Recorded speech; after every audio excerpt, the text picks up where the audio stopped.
What do the teachers need to do to build those relationships with the kids? Or are there teachers here that you think have the ability to do that? Talk to me about relationships and teachers and your experiences at school here with your teachers, just as you're alone. I've always had really good relationships with my teachers.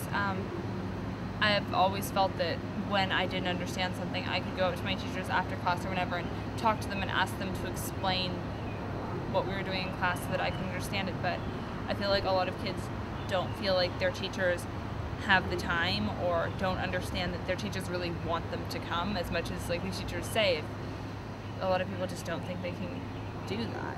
And I think it would be nice if there would just be like someone that every kid could feel like I can go to you and I can talk to you about whatever.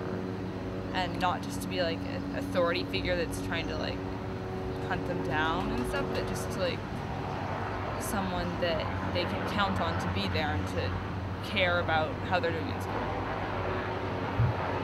I agree because I know that there's a lot of teachers that they're just so formal with the kids and like their rules are like sometimes I mean they're always fair, but sometimes they're firm but fair, and it just feels like a disconnect between the kids and the students.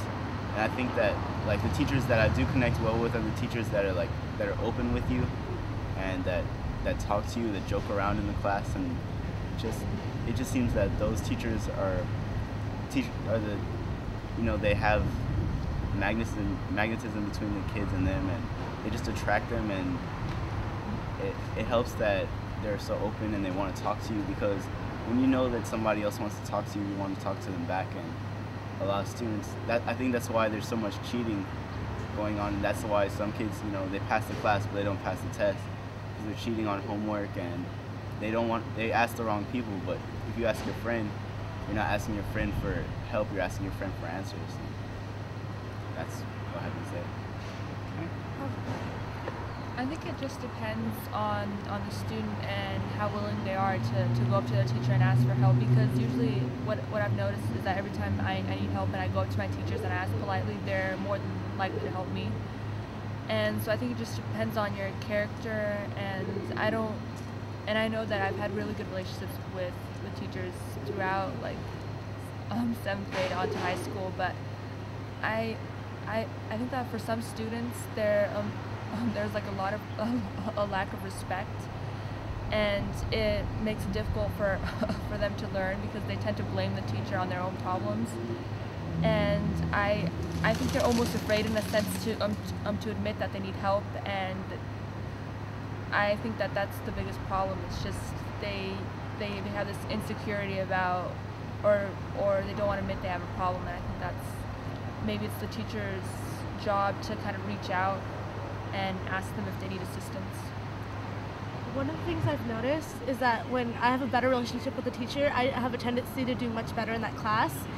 One of the reasonings behind that is because I feel as though if I don't do well in that class, I'm not only letting myself down, but I'm letting my teacher down, because I'm not. They provide all these resources for me to do very well in that class, and I don't meet up to their expectations because I'm not utilizing all the resources, or I'm not trying my hardest. So it's also a sense of not only doing something for yourself, but doing something for someone else. So like again, if teachers put themselves out there like to be more friendly and more personable, then students have a tendency to do better in that class because they can connect with the teacher on not just a strictly educational level.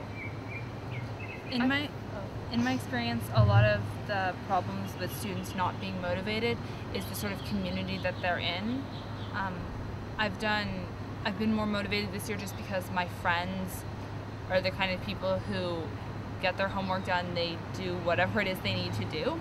And so I felt like it's not okay to just skip out on whatever it is. And I feel like a lot of people here, because their friends don't do the work, they think it's not necessary. They think it's, well, my friends don't do it, why should I have to do it? And I think we have a lot of sort of that culture of not caring, and it would be cool if we could sort of fix that and make it be like it's not okay to just skip out on your responsibilities. How do we fix that? How do we fix It's cool to be smart. It's cool to do well in school. How do we fix that, guys? That's very difficult to fix. I don't know, it's hard to say how to fix that. I think maybe if we had counseling programs to that target students' insecurities and they try to build their confidence, well, students won't care if they're smart and people find them nerds because they already have this high self-confidence already that it wouldn't matter. So by teaching kids to have a sense of confidence and self-respect, we're teaching them to kind of stand against this negative talk about education. And I think it's just about preparing students to be confident about themselves. I think earlier this year, students with a 3.5 or higher GPA, maybe, I don't remember what it was, but they got academic letters for like a letterman's jacket. I thought that was a really cool idea to make it put on the same level as sports. The only like slight issue I saw with that is we didn't get the same letters. The people in sports got a physically different shaped letter. Their letters were bigger and slightly different color than the academic letters, and I thought it was a really cool idea, but it's sort of like it's still not equal. And I know I was thinking, hey, it would be cool if I could have a letterman's jacket and be like a nerd for having one, but it would be really obvious that it was like that I had it for academics and it wouldn't be like equal to sports.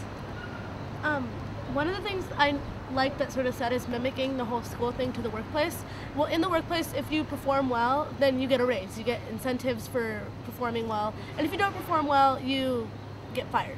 And of course, you get fired from school as much as, you know, the government, when money, you know, is filled, as much as it is a waste on students that don't care. Unfortunately, we can't fire them from school because we're trying to help them.